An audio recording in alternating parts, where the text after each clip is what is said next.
Also, I'm surprised you have Wi-Fi, Sophie. Are you away from your grandma's house? I guess Manatee is more annoying than I thought. From what I can find, you might be right. The only that once the only one egg per copy of the game, would it be so much better per save file? I wish, but no. You gotta. They did it that way, so you couldn't just get a ton of Manatee. So if you want to actually 100% legit shiny hunt a Manatee, you'll need to have multiple copies of the game. What am I doing? No, you could breed it. Good catch. I came here to give you bardic inspiration. I'm home, aka Ohio. Oh, this. You know what? To be back in Ohio, the thick fat dance. Here's another difference in this game. There was a glitch that you could do where there's not a double battle here. This lady would look around to battle, and even if you were up the ledge over here, she could look at you and just walk straight through the ledge. You could probably find a gif of it if you wanted to, but it's kind of weird just seeing her just walk up a cliff.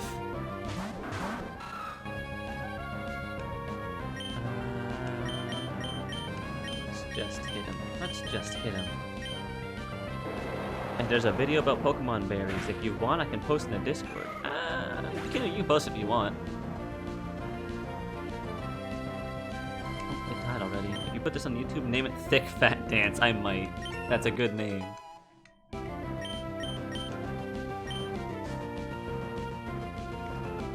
Alright, Mush Boy. I shall defeat you, for Rhonda is more powerful. You have no power here.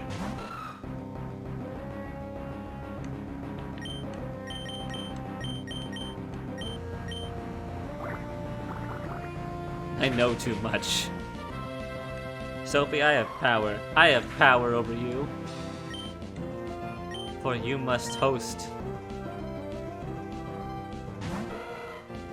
the one-shot. Am I popular? By the way, any deaths? This is a Nuzlocke. I'm not doing a Nuzlocke with this run. This is a chill stream. This is me just playing the game.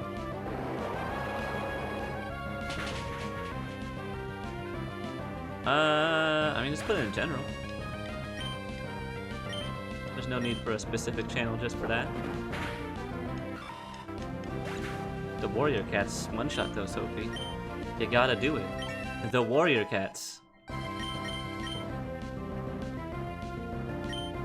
Roar? I don't want to learn to roar.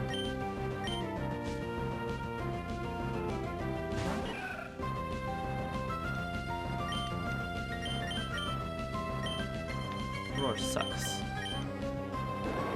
Yes, I know. Yes, man, you so big I might forget. Am I that big? Am I really? Okay, if we're being real here, Sophie's the one that gets hundreds of views on my channel. So let's just put that in perspective, that Sophie's the popular one here. You're gonna send me a Warrior Cats book as a late Christmas present? I don't know, my brother will see it and like, where'd you get this? And I'm like, I don't know, some crazy person online sent it to me.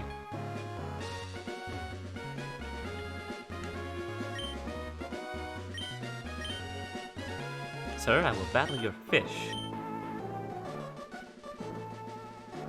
But Sophie here is the most popular one, if we're being honest. She has hundreds of fans.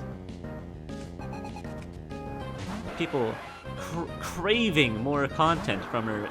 The insane encyclopedic knowledge she holds in her mind.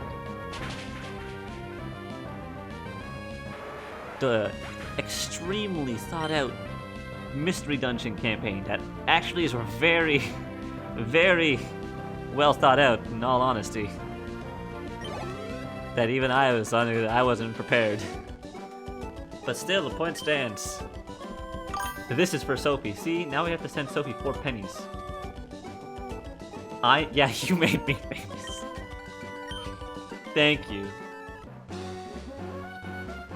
I'll always have some fans on my own channel. But Sophie's taken over my channel. It's all Sophie.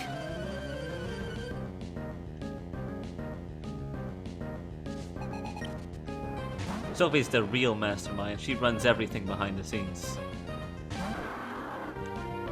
In all honesty, Sophie's the one playing the game. This controller's not even plugged in. Like, I'm not even doing anything. I'm just talking over it. I'm just here to run my mouth.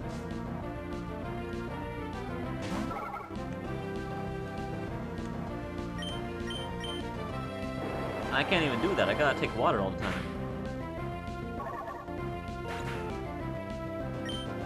Welcome to the circus.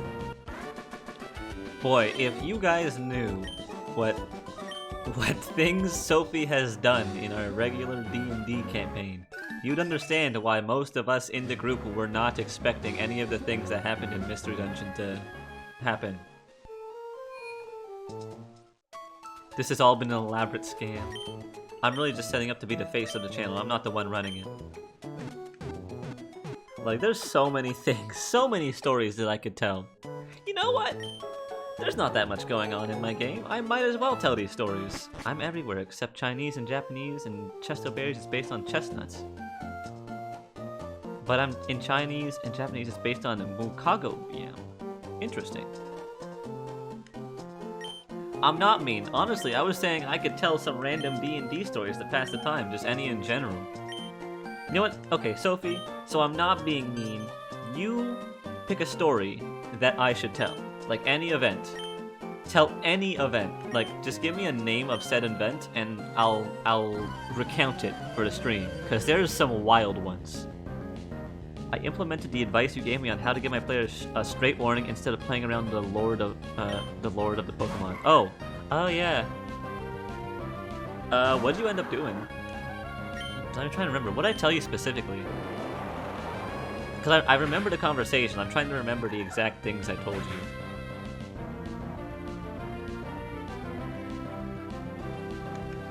I also just bullied Wally's routes. I was expecting literally nothing from Sophie. My expectations were so fucking low going into this. I mean, but that's a compliment, Sophie. That, in a way. Just saying, I wasn't expecting much. Because Sophie, I want to point out to everyone that she led in to every single session saying, yeah guys, I planned this morning.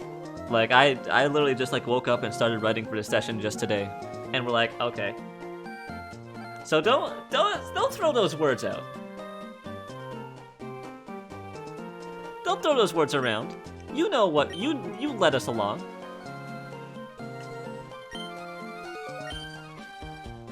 Oh, the raspberry is a strawberry. I get it. I didn't get that one. Ah. That's true. But Sophie, you constantly led us around telling us you were never preparing for these things to happen. I mean, that's correct. My brain is big and powerful enough to do such things. Yeah, you're right. I didn't realize it was an anagram of a straw. Okay, but anyways, Sophie, I want you to name an event or a story that's happened in like 5e or stars, and I'll tell it for stream. I almost killed my players because of Beware because Mastery, but they didn't. Oh, that's right. Yeah. I do remember that. And Asper is an Asian pear. Oh, that makes sense. That makes sense. I do remember telling you that. Fine, okay. I gotta tell some of the stories just to recount the things that have happened in our group. Because all the stream knows is what's happened in Mystery Dungeon and Poké-Roll, and even then it's only like half of Poké-Roll.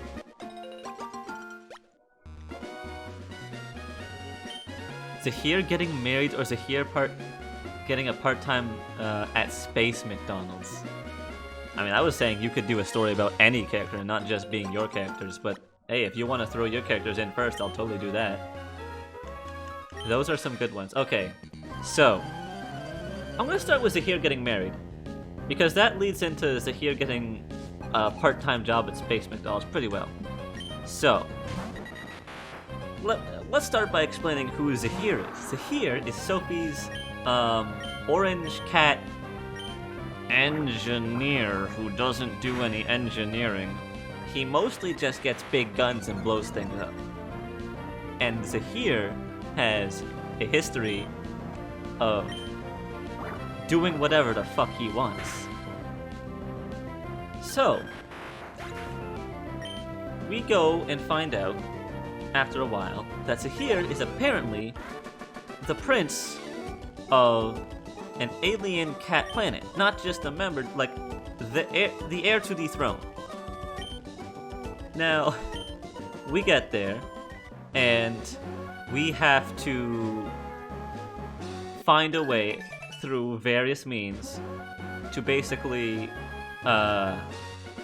activate this ancient MacGuffin to save his race. Because Zahir kept procrastinating him saving his race, and now they're so fucking close to extinction that's not even funny. And so we find the MacGuffin, but it turns out to activate it, we need 3 members of the royal family. And at the moment, we only had 2, being Zahir and Zahir's sister. Now, that led us to having 2 options. Option A was going to his dad and saying, "Dad, please activate the ancient MacGuffin," which we were very confident he would say, "Fuck you."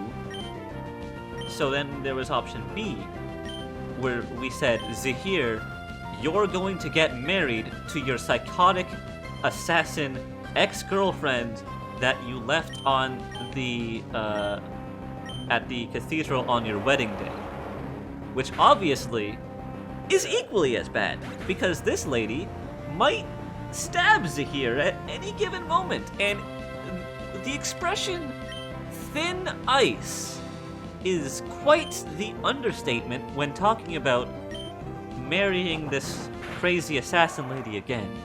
But we go through the plan because, God, Sophie does not want to talk to her dad. So then we go through a plan. The plan being that Zahir just has to not mention the fact that we are activating an ancient MacGuffin to save his race from extinction, for the reason being this wedding, and not say anything about that. So that seems like Zahir just turned a new leaf and really wants to get married to crazy assassin lady. And so we go through with it. And the whole time, we are extraordinarily concerned at every stage of the plan that, God, is she gonna find out and go ballistic and kill all of us? Yeah, there was no ice. Zahir was drowning, basically. So, fortunately, through pure bullshit, this plan goes through. We activate the MacGuffin, and through some very, very carefully chosen words, we ended up not revealing the plan and saving it. And the whole time, after the session, our DM said to us, "Okay, I was entirely expecting this to go south," and showed us a picture of the Roll20 page, and it was a battle map of crazy assassin girl versus us. He was so prepared for Sophie to fuck this up that he was completely ready for us to have to fight this person. But then the opposite happened. We had the biggest heart-to-heart as we had crazy assassin lady actually open up to our dumbass cat Zahir and had like a therapy session isn't even about it. This is like an actual heart-to-heart, and it went to complete 180, and it was the most wholesome story. So that was Zahir getting married. The TLDR being Zahir lied to his wife, and to this day we hope she doesn't stab us for doing it. She still might. The thinnest of ice it was, but the plan was a success. and it's probably one of our favorite moments. Along this plan, I went blind. We found out, or we pointed out that our floating camera drone was gay, and we had a potted plant that contained a god, basically. But you know, all in all, it went well. So yeah. And then there's Zahir getting a job at McDonald's. Now, this is later along the line. And... inclusive, exactly. Now, later along the line, we had to escape the planet because of all the procrastinating Sophie did. The planet is basically dead. So we saved as many people as we could and made like a spaceship version arc to get everyone off the planet. And we landed at another as like a midway for our mission. Now, Sophie, in an urge to do something for the children, the sad children that had been orphaned, or that had no place, no home, no happiness, she thought, with her infinite wisdom, we need to give all of the kids a McDonald's Happy Meal. They needed a McDonald's Happy Meal. And that's exactly what they were gonna do. So, she bravely called the local McDonald's and said, "Sirs, I need to order several thousand McDonald's Happy Meals at your local fast food joint." Now, obviously, your local fast food joint cannot handle producing thousands of Happy Meals at once. So, Zahir and fellow gay robot Basil bravely offered to go get a job at said minimum wage McDonald's store. And succeed they did. They certainly did get a job, working for probably, I want to say, 1 to 2 hours before they got fired because fuck, they could not flip a burger.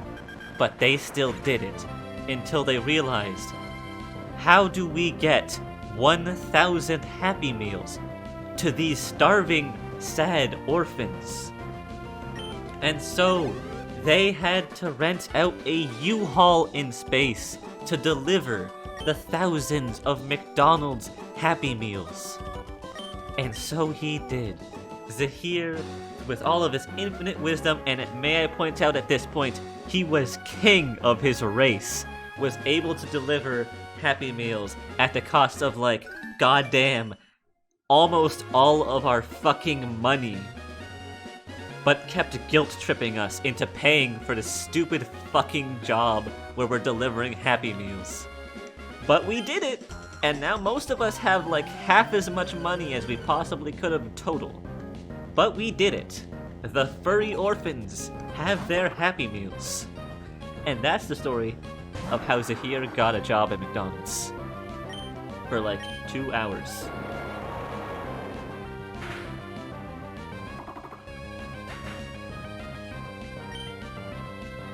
So yeah, that was the story of how Zahir got a job.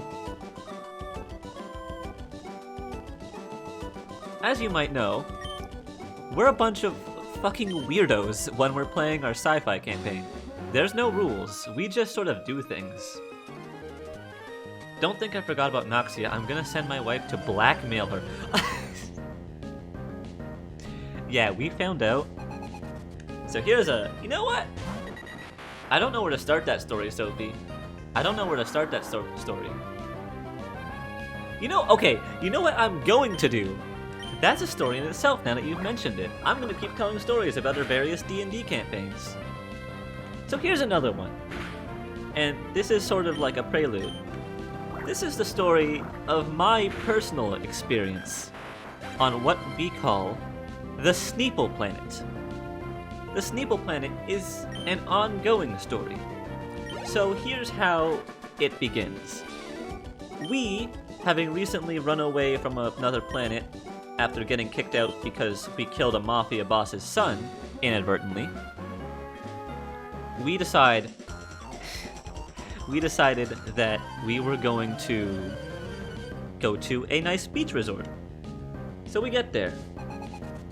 But looking at how nice it is, we're like, damn, this is pricey. We can't afford this. But then they're like, no, it's free. And instantly we're all like, what? It's free? And they're like, yes, it's free. And we did everything we could. We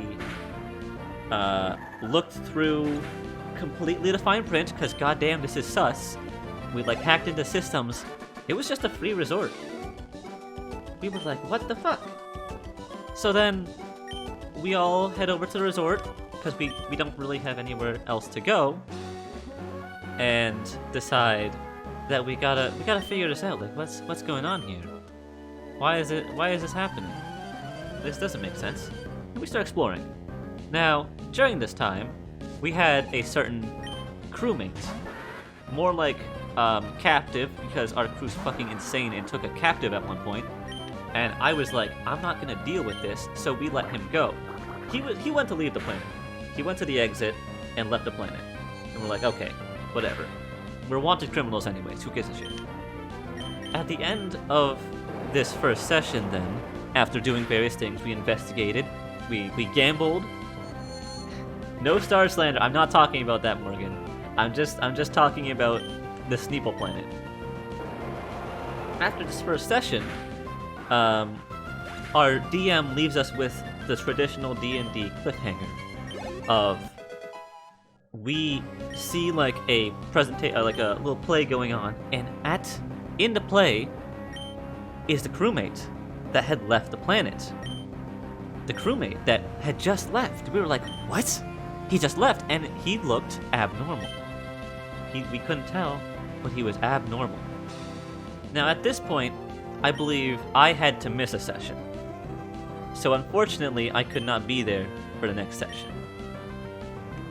So what I come back to is the DM. Basically, he tells me this. Okay, so you wake up from your bed, it's late at night, and you look around. You, in your 5th story hotel room, notice that you're 5 feet underwater, and you look out the window, and the island is sinking. And I'm like, what the fuck? So I run out, sprint out of the hotel room, swimming basically, to find my team on a fucking boat as the island is sinking. The island is sinking. I'm like, what the fuck did you guys do? It turns out one of them, a player, punched a toilet, secretly discovering a hidden base under the island. Parker, I'm telling my experience of the Sneeple planet, and Morgan and Sophie are yelling about feeding orphans McDonald's. Yeah, I basically keep on swimming and find a boat. So, as I get in, I find out they punch a toilet, find an underground factory. One of our friends gets kidnapped, but then they try to dissect her to figure out what she is. And then they go to the factory, find someone that we actually already knew, leave them their unconscious body behind because they don't give a shit about this friend, but steal his wallet. And then they go, find out that all of the workers on this planet are actually snake people that steal bodies and sell organs on the black market. So I'm just sitting there in this boat like, what the fuck? And then we try to leave. And during this time, everyone gets to take a rest because goddamn they're tired. And then everyone starts to fall asleep, except for our robot friend, because they're a robot. And in their infinite wisdom, they're like, okay, I'm gonna wake up Kai. And I'm sitting there like, just me. So I begin to have this prophetic dream about a future planet and a possible adventure. And then I get woken up. And now I suffer 1 point of exhaustion because I can't go back to sleep. While everyone else gets to have this cool backstory thing because one of our players was like, you have to wake up because I'm not sleeping, so you don't get to sleep. So that was fun. Then we get boarding partied by more snake people as we desperately try and fight them all off. Not to very good effect, but we slowly did it, fighting these snake peoples off. Until eventually Morgan here calls in her backup, and we find several fucking Titanfall mechs orbital drop podding into the planet to save our asses. We do proceed to save like 7 people from this planet and then leave. But the last little tidbit of this story, because we say fuck it, we're leaving, is Morgan did something.